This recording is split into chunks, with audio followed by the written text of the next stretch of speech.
with someone when I met the right person. How long are you staying in Australia? Somewhat embarrassing phase of almost like, don't like what I chose to do, but here we are and I'm dealing with the consequences of my own action. I just feel like I made a mistake, and that's... Good morning. It is so gloomy today. It has been super gloomy and cloudy for the last couple of days, and I wish Melbourne would just put on some good weather for me. The first few days were great, but the last couple of days not so much, and I do not have enough warm clothing. This blazer that I bought from Glassons the other day is, helpful, but it's not really keeping me that warm, and I just am sort of considering maybe going and getting something a bit thicker because there's a lot of sales, especially if I were to go to like Spencer Street DFO or something. They probably have some leftover winter stock. The other stores not so much, but I haven't had my morning coffee and I am not happy about it because I love my morning coffee, but I'm currently fasting because I am finally going to get my iron tested. So I have a blood test this morning. The pathology opens in about 15 minutes, so probably be there just after it opens, but I'm really excited to see what the results are so that I can figure out, or at least start figuring out what's going on. But that's what I'm doing this morning, and then afterwards I think I'm going to treat myself to a coffee and maybe a bagel because I think I deserve it. So that's kind of the plan. I asked on Instagram the other day for some questions, for things that you would like to know, and I got a bunch of questions, and I kind of realized as I was reading some of them that a lot of you don't really know what's been happening or what's been going on, and that's my fault because I don't share enough things and I don't explain what's going on. So I figured today I would answer all of these questions. A lot of them are very, very similar, and I'm just gonna start, wait, how do I get to them? I'm gonna start at the top and just work my way down, and some of them are very similar, but we're just gonna start straight off the top, which is how long are you staying in Australia? And I had this question a lot, and I really wish I could give you an answer, but I can't. If you've ever tried to apply for a visa to live in another country, there's no such thing as specific dates. Everything is a bit of a time window, and it could be weeks to months to years. Thankfully, it shouldn't be years. It is for me though going to be a couple of months. I'm kind of hoping for January. Fingers crossed that I can move in January. That would be ideal, which gives me another 2 months here, but I don't know. It just depends on the processing, and with Christmas coming up and everything shutting down, it can delay that process. So I don't know. I don't know when I'm going to be leaving, but we're going to be aiming for January, and we're all going to have our fingers crossed and hope that that's when that happens. I just had a couple emails come through, so I'm going to have to check those, and then I'm going to have to leave. So we're going to go and take my blood, go and get myself some coffee and maybe a bagel, and then I will be able to answer some more questions.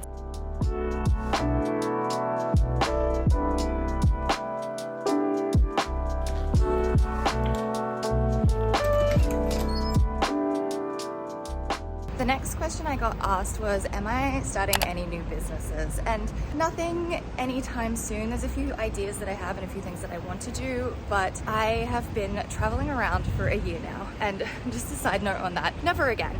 It has been a really great year, but I need my own space, and I will never be a digital nomad ever again. Sleeping on couches, not having a home, it's not been ideal. So no to that. But once I get settled and I put some roots in, then I will be able to maybe work on some of the other things that I really want to work on, which is really exciting. But until then, I'm just working on the inventory. I actually have a new habit tracking planner that I am working on, so I'm really excited about that. But yeah, nothing new anytime soon, not until I get a little bit more settled.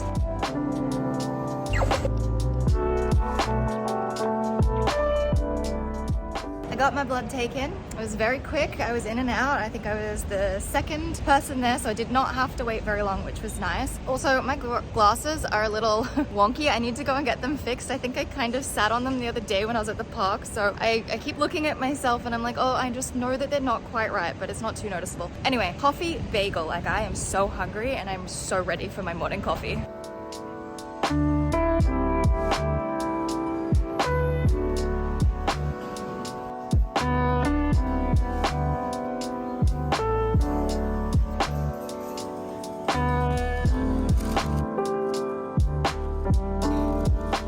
I have never been here before, so I'm really curious to see what it's like. I got a bacon and egg bagel, although I really wanted to get the salmon bagel, which I'll probably get again next time, but I have a long black coffee with a bit of milk and a bacon and egg bagel.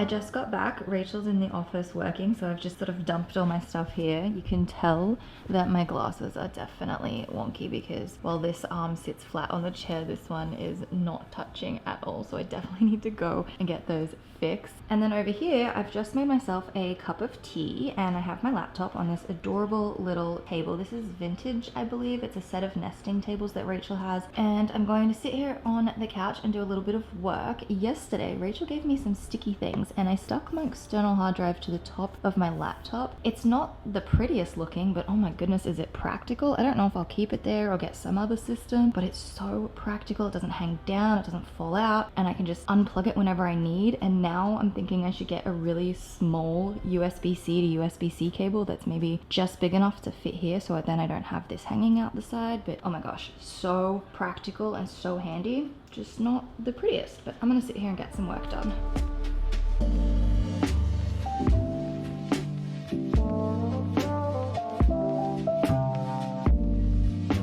It's a couple days later and I'm back on the squeaky chair in the office. The last thing you saw me doing was being at the little desk that I made in the living room working away. I completely got in the zone the other day, and when you get into those moods where you just have to work, you've got to go with it. I wrote an entire page-and-a-half to-do list and I did the entire thing, and I was in the zone, so I had to lean into it. And then the next day I went out to visit one of my brothers who I hadn't been out to see yet, and now I'm back in Melbourne, and I think Rachel and I are gonna go out and have a fun afternoon. It's kind of warm again, so that's nice. So it's been really, really cold lately, so it's nice that the weather's just a little bit warm again, but I need to get back to answering some questions. Actually, before that, I have results. I have the results of my blood test, which I don't have low iron. All of my levels are completely normal. I'll put it here on the screen. I also went back and I got my results from December. So my ferritin at the moment is 63, I think, which is within normal range. It's a little on the lower end of the normal range, but I think the lowest it can be is 30, and anything under 30 is considered low. And I was 7 in December, and if it reaches like 6.5, that's considered life-threatening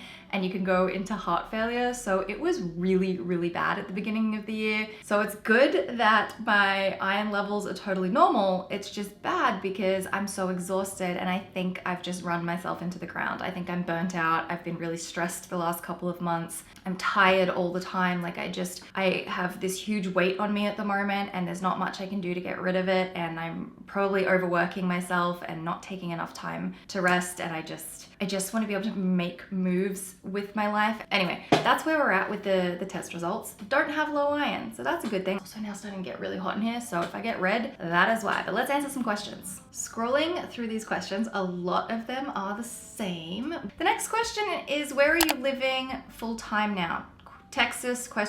Is it for work? When I read some of these questions, I feel like there's kind of a really big disconnect, that some people just are way off the storyline because I haven't done a good job at keeping you up to date with where I'm at. I am in Australia. I am in Melbourne. I am visiting my friends and my family. I am not from Melbourne. That's another question I've seen a lot. People think that Melbourne is my home. It's not. It's not where I grew up. Melbourne isn't technically my home. I would consider it my adult home because it's the city I've lived the longest as an adult, and all of my friends and my brothers live here. So I'm just visiting Melbourne. I'm staying at Rachel's and I'm gonna be here for a few more days. I've been here for almost 3 weeks. I just came to visit, to catch up with everybody and kind of get out of the country and get back into the city life. But I am going back to the country. I'm originally from country New South Wales, middle of nowhere, quiet little country town, which I love. And that's where I'm going. That's my home. And I've been living there, you know, painted my room, decorated my room at my mum's in the country, middle of nowhere. So I will be going back there soon. And I am staying here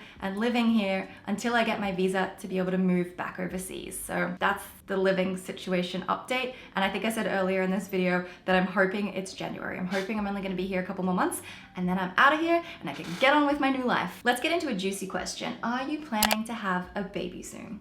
Depends what you mean by soon. Soon's kind of subjective. I did talk about getting my fertility checked a couple of videos ago, and the reason that I talked about that is because I'm 33, I'm gonna be 34 next year, and the older you get, the higher chance you have of complications or issues in conceiving, and I would just like to go and see where I'm at so that I can kind of start making future decisions based on what the results will be. Not that you can really plan these things out, and not that you're really that in control of these things, but it's important to myself and to my boyfriend to just find out where we're both at so that we can kind of have an idea of where we're heading with our future, if that makes sense. So not anytime soon, but in the next couple of years, it would be nice to start a family. So we're just trying to be a little bit proactive now to set ourselves up to make that process as easy as possible. I don't really want to say that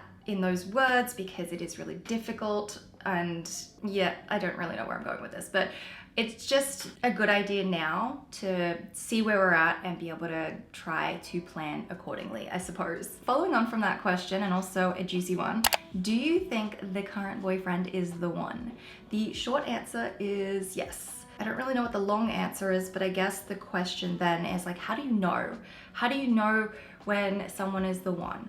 I think at this point in my life, after everything I've been through in dating and relationships, I think it's a combination of like feeling that they're one, but also more like a knowing in a sort of more logical sense, right? I don't know if this is really gonna make sense, but we have gone into this relationship with so much intent. I knew the older I got, the quicker things would progress with someone when I met the right person. I think the older you get, the more you know specifically what you're looking for, and you have a lot of bigger, deeper, more fundamental conversations at the very beginning of the relationships. And for some people, that's probably within the first 6 months to a year. For me and my boyfriend, it was a 5-hour conversation we had before even moving into a relationship. We decided to sit down before choosing to be in a relationship with each other. And I will just give the backstory that we've known each other for almost a couple of years now. We had a friendship before moving into a relationship, or before dating. So there's a little bit of a foundation and a relationship already pre-existing to us moving into a romantic relationship. So we decided to sit down and have this big conversation where we decided to go over a few fundamental things that we are looking for from our futures, from our relationship, from our partner, marriage, babies, like all these things, and just discuss sort of like our expectations, the things that we will and won't accept, like how we want things to go, Like it was a very, very big, intense conversation. By the end of the conversation, we're like, that was really weird. Like we're not even in a relationship and we just went through this whole conversation. But there were 2 reasons that we did that. I think the main reason is because we knew that we would both be going into a long distance relationship, and if we are going to invest into a long distance relationship, then we wanted to make sure that we were on the same page about where our futures were heading. Also too, that I would eventually be moving to where he is, which is a really big investment on my part, kind of in the sense that I'm moving from Australia to the other side of the world, but I've already been living on the other side of the world, so it's not as far, kind of, but you know what I mean. Like it's a big investment to move to a new city. It's also a big investment to go into a long distance relationship, and we decided that we wanted to go into this relationship with a lot of intent and knowing where our future was going, and making sure that we were as aligned as we could possibly discover at that point, to make sure that it was the right choice. And so that was one half. The other half too is also an age thing. Like I said before, I knew being in my 30s that when I found someone, it wouldn't take as long. You know, we don't have time to just see where it goes. Not like when you're in your 20s or in every other relationship that I've ever had. It's always just been like oh yeah, I like this person, let's just see what happens. This time it was like, I like this person, but like, let's make sure that where this is going in the right direction. So that's what we did for us and our relationship, which is, as I said, very intense and very strange, but it's probably one of the best things I think I've ever experienced in my life. I know exactly what page we're on. I know exactly where our relationship is headed. And yeah, basically we got to the end of this conversation. We were like, all right, we're pretty much aligned on all these things. So let's do this. Let's give this a shot. And obviously I'm not from the future. I don't know what's going to happen. I don't know if something will come up that will push us in a separate direction. But yeah, this is the relationship that I have always hoped for. It's just a world of difference to any other relationship I've had, and it's just in such a good and positive way different. And so yeah, I do think he's the one, and I do think it's based half on how I feel about him, and also having those big, deep, open conversations to make sure that our values and what we're looking for are aligned. And it's just made things very, very easy. And I don't know if I would recommend having such large, intense conversations at the very, very beginning of a relationship unless it's something that you would find necessary. But you know, a lot of people I have talked to in my life have started having these really big conversations very, very early on when dating for that sort of age reason, and for that, like, why would I want to invest time into something that's just not going to be aligned with where I'm heading? And so yeah, that's probably a longer explanation of how I know and feel that he is the one, and how it's very different to other relationships and other dating situations. And it's just like, it's so nice. That's the summary of that. I'm not gonna keep rambling on about this because I feel like I'm starting to get tongue-tied and my words aren't making much sense. This happens sometimes when I try to explain things. Anyway, I can hear Rachel out in the kitchen. We are gonna go and head out and do some things, and we're gonna take you with us. Have a fun afternoon. Yeah, she just messaged me. We're gonna go right now, and then I will answer some questions later this evening. Oh, and we're having pizza night tonight, and I'm so excited about it. Cute. The fringe. Look what I did, everybody. And your sunglasses look so cool too. Oh. Yeah, look how red I am from getting all flustered from talking. It happens, okay? I'm trying to put my belt on. My new little belt that I picked up from Country Road the other day because I wanted a thin belt. I also got it in the beige color. Changed my watch.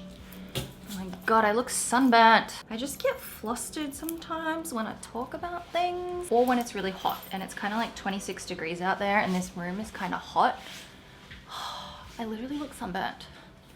I need to like cool down or something.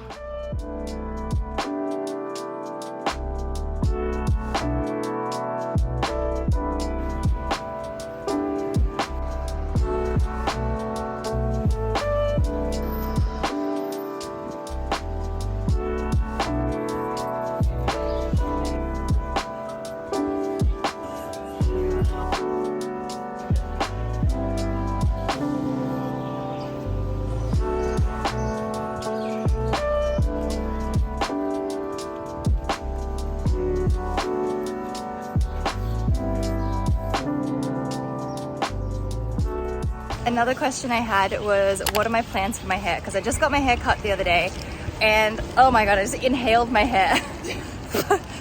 We're off to a great start. But you see right here where this layer kind of scoops in, I'm wondering if I should just cut it all off to that layer.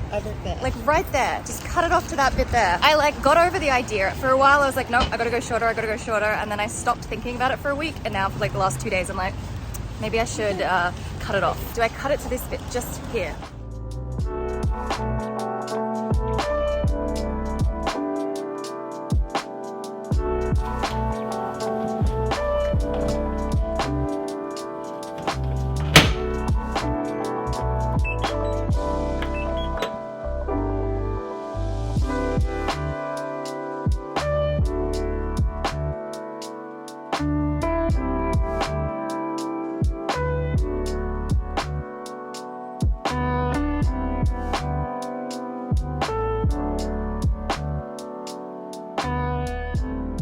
We had such a nice little afternoon outing. Rachel and Alec have gone to Woolworths for something. I am here. We came home and I was like, I have to clean, and I'm pretty sure the sheets have just finished washing, so I'm gonna throw them in the dryer in a minute. And yeah, I just had to clean because it was just messy in here. It's so hard living out of a suitcase. I'm so sick of it. I've been doing it for like a year and I'm over it. But it's been so nice to be here and see everybody and just enjoy Melbourne. So I'm really happy that I'm here, but I'm just so over living in a suitcase. Anyway, back to Instagram to see what other questions I can answer. I swear as I scroll through these questions, like 90% of them are the same few questions. It's just all about wanting to know more about my relationship, wanting to know more about when I'm leaving and where I live or what's happening with that. Actually, there were a couple of questions about like how to make long distance relationships work and how's the long distance working. I think communication is a really, really important part to it. I think for us, One of the things that's a little easier is knowing that this is only temporary. I think if you live in two separate places and there's no end date to when someone's moving to the other place, that's really hard. And I can't speak on relationships like that because I don't have a relationship like that and I haven't been in one like that. So this is just temporary. It's a few months. It's really annoying. But we do talk every day. We FaceTime pretty much every day. Usually Monday through Friday we FaceTime. Our weekends tend to be a little bit busier, and with the time difference, we always tend to miss each other, especially if we're being a bit more social, because you don't want to be FaceTiming when you're out with your friends kind of thing. Although sometimes we do. Sometimes we do FaceTime when we're with other people, which is kind of nice because sometimes I just palm the phone off to my friends or whatever and he'll talk to them, or vice versa. I'll just start talking to one of his friends. So that's kind of nice. But for the most part, we tend to FaceTime during the week because that's when we're both available at the right time with the time zones. And FaceTime is important. And we just communicate. We talk about everything and we talk about how we're feeling, and there's no feelings left unsaid. It's just really important to make sure that we're on the same page and we're constantly checking in with each other and just, asking each other if there's anything that one of us can be doing to help support the other person, and whether the other person needs something to make this whole process easier. In fact, we decided the other day to make time every Friday, Saturday. I think it's gonna be my Saturday morning, his Friday evening, to spend about an hour to an hour and a half kind of working on a project together. So we've come up with some project ideas, and I think it's really cool to have something that we're working on together because that's a way that we can remain connected even though we're so far apart. So I'm really excited for that. I think that's going to be really helpful in, as I said, keeping us connected. I don't know if there's much else for me to say in terms of advice to give for long distance, because I would say communication is the most important thing. It's important to know how everybody's feeling so that you can meet each other's needs. Next question is, how do you stay true to yourself and follow your routines with moving around a lot? Good question. I feel like I haven't had a decent routine in, I don't know, a year. I've had some routines and it's been okay, but I feel like I made a bit of a mistake in choosing to move around. I mean, I wouldn't be where I am now. I wouldn't be on the path that I'm on if I didn't do this, but if I had my time again, I wouldn't have ended my lease when I ended it. I would have just stuck it out for maybe a couple more months and maybe tried to be a little bit more strategic about moving. But then I think about that and then what happens if we didn't start dating? And then I would have just moved back to Australia and my whole life would have probably been different, which is a lie. I don't think I ever would have moved back to Australia properly. I probably would have tried to do what I'm doing now anyway and work on another visa. I don't know. I don't know. I don't know. I feel like I'm getting off on a totally different tangent and just thinking out loud right now about what I would have done differently. I haven't really been able to maintain routines that well, if I'm honest. I'm tired. I am exhausted. It's being a digital nomad. Some people can do it. They're designed for it. They're great at it. I am not. And the only way that I learned that was by doing it. And I feel very grateful, and I understand that I have such a privilege to even be able to do that in the first place, and I'm very thankful for it. But I have learned it is not for me, and it is draining me. And for the first, I'd say 5 months, maybe half the year, it was great, especially when I was in Austin. I had the best time when I was in Austin. That changed my life. I was just an isolated little hermit for 5 weeks or something, and it was the best thing I ever did. 5 weeks, 7 weeks, I don't remember how long it was, but being in Austin was the best. And then when I went back to Toronto, everything changed because I ended up dating one of my friends, and now I'm in a relationship. My whole life's changed. I'm tired and I'm exhausted, probably because I haven't been able to maintain routine and I haven't got any stability, and things have changed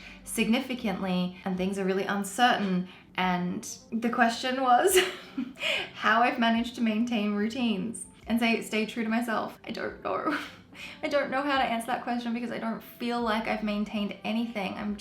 I feel like things are slipping through the cracks, and I just feel like I made a mistake. And that's a really crappy feeling to feel, especially when I know that somehow, despite all of that, I'm on the right path. Next question is, how are your migraines and how do you deal with them? I actually had one this week, and I realized, and I don't know why I didn't realize this until 2 days ago, that I really should be tracking them and keeping tabs on what's causing them. And it's usually one of 3 things: dehydration, potentially hormones, or alcohol. And I haven't had any alcohol for 2 weeks. So when I got that migraine, I had not had any alcohol. So cannot be that. It could either be, maybe stress. It's either stress or lack of water. but I wrote it down and I'm gonna start tracking them and just see if there's like some kind of pattern with them and try and figure it out. But for managing them, I don't know if this is the right thing or the wrong thing, but it's what I do. Do not take my recommendation on this because I'm not a doctor. I take 2 Panadol, I take 2 ibuprofen, and that usually keeps it at bay. And every few hours I will take it again. I don't exceed the daily limit, but I take those and it tends to kind of keep my pain from not existing.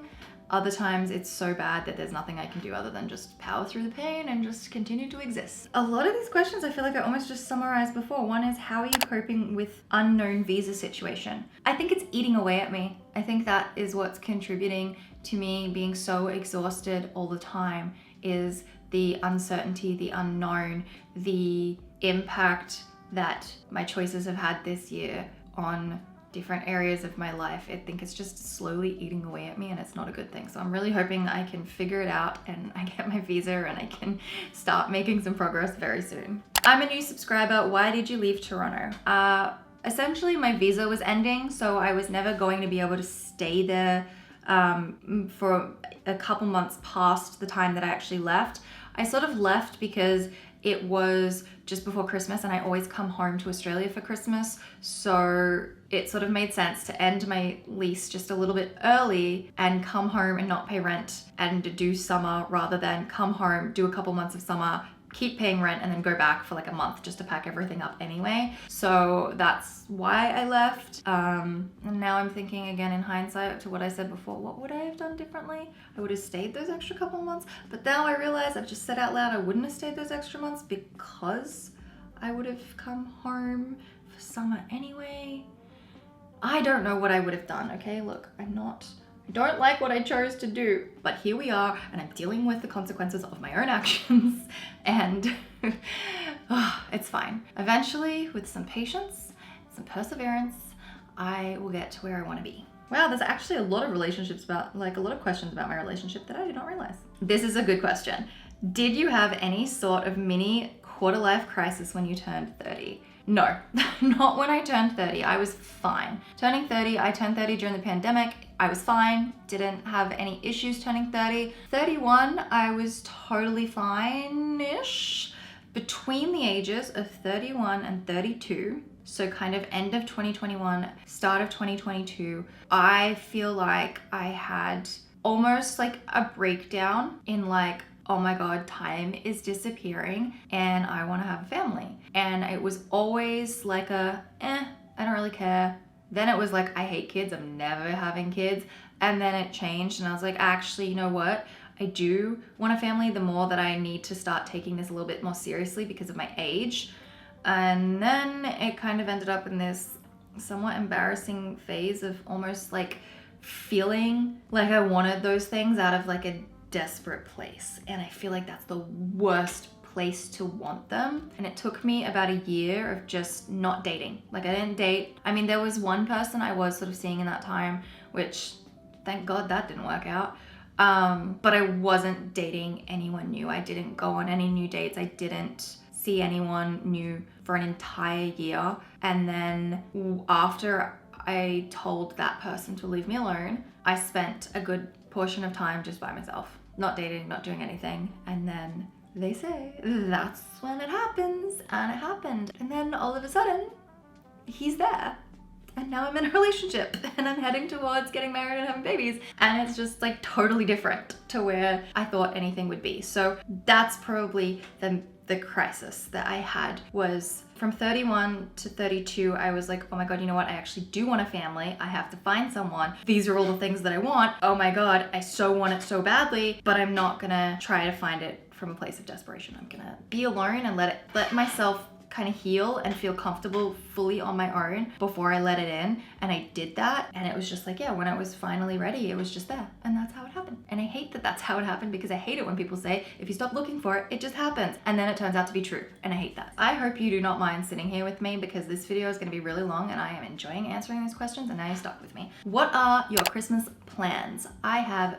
0 Christmas plans. My mom is working, my brothers will not be coming home, and I'm undecided on whether I should put up the Christmas tree. We don't really do Christmas. It's never really been the same since my dad passed away, which was 11 years ago this year. And I guess that Christmas things just sort of changed. Like we don't do gifts, which is great because it means none of us have to spend any money. I might pick up like a couple little things. My mom usually gets us like a chocolate stocking, and we do maybe some tiny things. And yeah, in terms of Christmas, my mom didn't want to do anything this year because she's working. But I think because I'm living at home now, it might be nice to do a little something. I mean, last year we had a barbecue. We didn't even do a proper Christmas lunch. We just had a barbecue.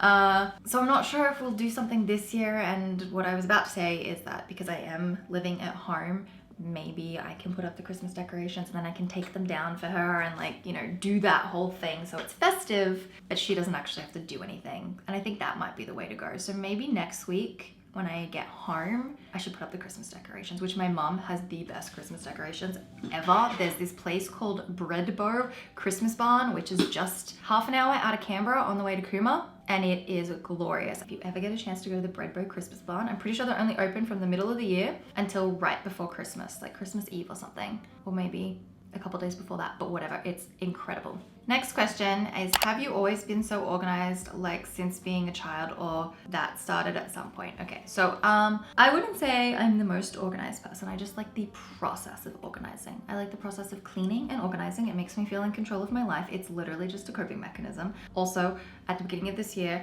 I spoke with my psychologist, and I have OCD to a degree. It's not super extreme, but I do have OCD, and organizing and cleaning just makes me feel good. It just soothes that part of me. It's not something that gets in the way of my life usually. Sometimes it can slow me down a little bit and I'm not as efficient as I could be, just because I get frustrated when things don't fit or sit or look a certain way. But for the most part, it does not impact my life in a negative way. It's actually something that I lean into and I enjoy it. And so I wouldn't say I'm the most organized person. I do struggle at maintaining organization. I just enjoy the process of organizing. And have I always been like this? I would say so. I mean, my room when I was a kid was really messy, like really messy.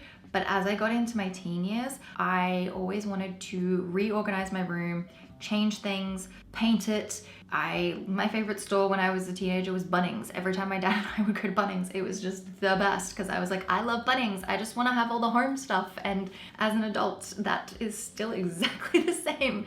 So I have to some degree always been like this. I just think as I sort of became a teenager and as I've gone into my adulthood, I've just lent more and more into the organizing and the home stuff. I mean, when it was back to school and the stationery stuff, oh, that's just like the best time of the year to me, because here in Australia, back to school is in January, so it's like New Year and back to school, and it just is like, oh, just so satisfying. Everything about it just feels like you're a whole new you, and it's just the best. And so I did love that as a kid, and I still love that now. But yeah, I don't know, did that answer the question? You know what? I think that's all of the questions, and I'm pretty sure they just got back. So it's pizza making time. Let's go make pizza. Look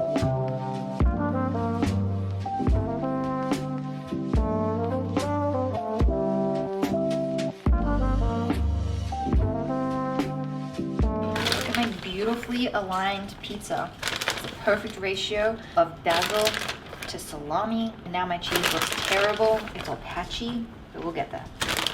We'll get there in the end. This is the hot honey. Hot honey. So we have chili and honey. I've turned it off, but it's simmering. I usually just put it on the lowest temperature. Looks so good. I'll have to put the recipe for this on my channel. Please do. This is my free meal where I get to have whatever I want. This is so good. This is the base, and then we do the cheese and the salami and the sauce and the oil, and there's flour everywhere, but it's delicious. I have a can of zero sugar Coke and my 2 slices of pizza. Oh my god, I am so excited. It is the end of the day. This video is so long. You know, just once you get me talking, I literally cannot shut up, I swear. So if you have any other questions or anything else that you would like answered in the next video, let me know, because I will just keep talking if you let me. But I'm gonna take my makeup off and go to bed. I was just looking at some of the footage from today. I feel like in the last section where I was talking, the way that I had my hair half up, half down made me look like I was from Whoville. It was like a little spiky up here, and I feel like I had too much pulled up and just a little bit at the bottom, and then the way these pieces were flying out, I just felt like I looked looked like I belonged in Whoville, which I'm not complaining about. Like, Whoville seems fun. Anyway, I'm going to bed, and I will see you guys in my next video, or on Instagram, because I've been spending a lot of time on Instagram, but I will see you very shortly.